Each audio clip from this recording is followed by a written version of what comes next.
Hey folks, I finally got that World Series baseball. Um, was at the Dome Rogers Center for during the World Series. They weren't selling these things, and I just ordered online. So got a couple of these. Um, yeah. But anyways, topic of the video today, something a little bit different for me. I usually don't, comment on hobby prevailing. It's more usually my channel is just a hobby channel, but wanted to do that. Wanted to do this one because obviously everybody's talking about it with the shill bidding, etc. You know, I'm not going to take it beyond this. There's a lot of channels that do it. Well, everyone's got an opinion. That's fine. I just wanted to put this one out. So I've been collecting for more than 40 years.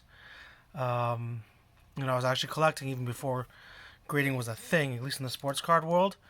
Um, I've been able to accumulate a lot of stuff over the years. Yes, dollar values have gone up significantly, but my cost is a fraction on a lot of things. And frankly, for me, I do this as a hobby, and I have other assets, financial resources to support my lifestyle and my family's lifestyle. I don't rely on sports cards, or anything like that. So that being said, just take that perspective that I don't see it as an investment personally. I don't think it is. I actually work in the finance industry, so I actually do deal with actual investments, be it the stock market, fixed income, derivatives, etc. Um, but for this video, you know what? I guess I'll take it that I'll consider the sports cards or collectibles in general as investments. Okay. Um, Now, obviously, everything's blown up with this whole shill bidding thing. The comments by Dr. Beckett. A lot of respect for him. Obviously, um, I used to use the Beckett monthlies when I was a kid and a teenager.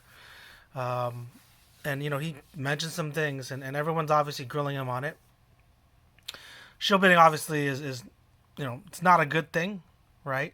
But frankly, folks, if we're all being honest, it has been happening for ages. It's still happening. It happens on the high end. It happens on the low end, mid end, whatever. I've been buying stuff again for many, many, many years, and I've been bought on different platforms. I used to sell many years ago. I used to do auctions, but I found that I got burned a few times, and it sucks, but you got to sell, right? And actually even had somebody on eBay just basically tell me that they're not sending me the item, right? And I remember I contacted eBay, and eBay just gave me some. Back then it was called eBay bucks to kind of compensate me for it, but I just thought, man, like this really sucks, right? Like you can win an item and someone chooses not to send it. So, anyways, I don't. I just sell through like buy it nows or making offers. I find that just works for me. But, anyways, in terms of shill bidding, some people like some people will do it, and obviously they validate it for themselves. Um, I don't think it's right. Obviously, I know a lot of people use it for comps, for sales, and that's where obviously for them the data gets all messed up because it's not true data. Um, in terms of the auction platforms, and I've been buying items, in various price ranges for years on all the different platforms. I can tell you, eBay obviously being the most common, that I've been shill bid on, a ton of times, and I knew it, right? But sometimes for certain items that you want, right, you're just gonna have to pay the price, right? And that's the truth.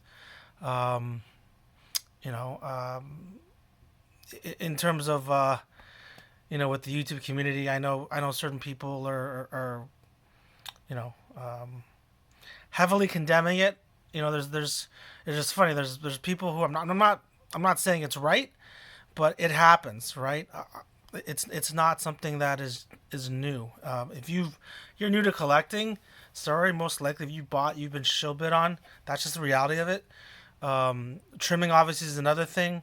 You know, just because something's in a slab doesn't mean it hasn't been trimmed or altered. That's not the reality of it, right? So, like again on YouTube, I know you have certain creators, and I'm not, I don't I don't want to start anything with any creator. My channel is small and it's a hobby channel. Honestly, I don't really care. I donate everything to charity anyway, so it doesn't matter to me. But I know, there have been like certain creators that are really coming out hard.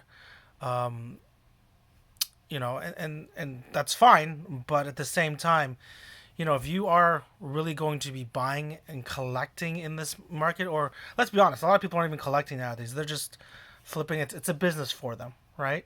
Um, you're going to be buying and collecting. You're going to get caught in this. Like that's just the reality of it. It's the price you pay to be in this hobby, quote unquote, business, right? Um, I've gotten shill bid on certain cards. Um, and you know what?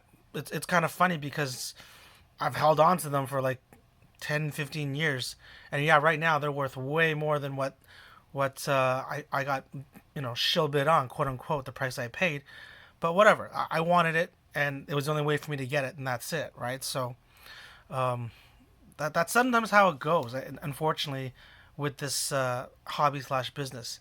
And which also brings me to the point of this is why I say, if you're going to treat sports cards or collectibles, I guess, as a investment, I think it's a very poor investment. Very poor investment. And again, part of it's not even in terms of why the price of card A goes up from when, right? I know obviously there's the exception where 86 Clear Jordan or a 52 Tops Man or whatever held for X amount of years. But then I've got like tons of stuff where I've bought years ago just because I like it, but the prices have never moved, or they're down, or and essentially not liquid. So you might as well just mark them as zero. So majority of the cards that I have probably gone down, right? So it's not a great investment. Um, and then also in terms of transaction costs, folks, if you haven't tried to sell your stuff, okay, and especially the COVID craziness period, that's a different story. I sold a lot of stuff then. I couldn't believe it. But even in regular times, you'll notice that number one, you're going to get horrible offers. Number two, the transaction costs in this industry are ridiculous, right? If you trade securities, derivatives, fixed income, even precious metals, let's say, the transaction costs are nowhere near what they are in sports cards or collectibles in general, right? Whether it be through auction houses or even online, eBay, etc., shipping, and then you got to worry about scammers, etc. You know, it's all, and then obviously with PSA they have their limitations on what they insure, etc. So realistically, it's not a great investment, right? I really wouldn't say so. So I mean, I collect it because I like it.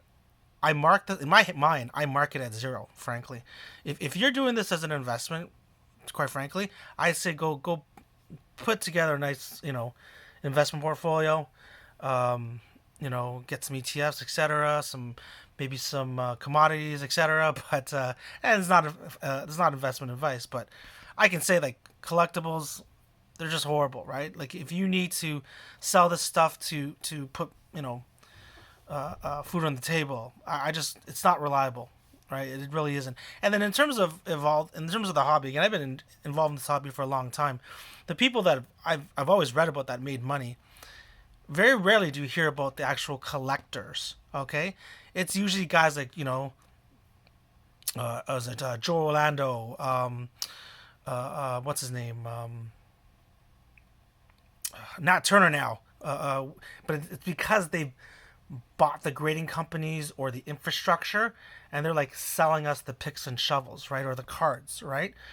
Um, Ruben now, obviously with Fanatics, right? But then obviously, his empire goes beyond that. So, really, people don't get rich buying and selling sports cards per se. I'm sorry, it's just not the case, right? I know obviously there's a quote unquote sports card investor, but let's be honest, right? With all due respect, is as a quote unquote card picker, right? Is he wouldn't make it. Like it's just not the case, right? I'm sorry, right? So, but anyways, folks, the shill bidding, it's always happened. It's gonna continue happening. This industry, honestly, it's not regulated. Okay, I'm not saying the securities market is full of angels either, but I know at least with the securities market, and there's still obviously insider trading, a lot of shenanigans that go on. I've worked for an investment bank. I know, right? But there are regulators there that somewhat keep things in order. In sports cards, collectibles, there is nothing. You are literally food for the wolves, right? So please don't fool yourself in thinking that PSA's grade is it's the last word because years ago, was it GAI? Beckett used to be more respected. I remember a period where a BGS 9586 Fleer Jordan outsold a PSA 10 Jordan. All right, so and who knows? Maybe one day someone will come along, or maybe CGC or Beckett or whoever will outdo PSA again. Who knows, right? So, anyways, folks, that's all I really wanted to say. Just be careful, because this shill bidding, it happens. If you're buying stuff, more than likely you got shilled on. It is what it is. Buy what you love. Hold it. I mean, think about it this way, folks. If what you're buying, if you don't actually like it, you really have to start questioning what you're doing, right? That's all. That's just my opinion. Again, you can do what you want with your money, but for me, I buy what I like. If someone asked me one time, sorry, and I don't want to extend this video, but if my Jordans went down or my cards went down, someone asked me, wouldn't I be pissed off? I'm like, well, no, I'd buy another one, because I like the player. I like the connection with the player. That's what it is that I enjoy, right? So, and then they got game use stuff now, so I like that even better in terms of modern versus a piece of cardboard, right? So, yeah. So, yeah. In terms of the shilling, again, it happens. You know, not it's nothing. You buy on eBay or wherever, it happens, right? So, auction houses, etc. Right. So, anyways, regardless, folks, I hope you have fun with the hobby. I hope it gets back to a hobby. Um, I'll let everybody else yell at each other and argue and talk about how great their channels are. Cool. I get it. My channel sucks.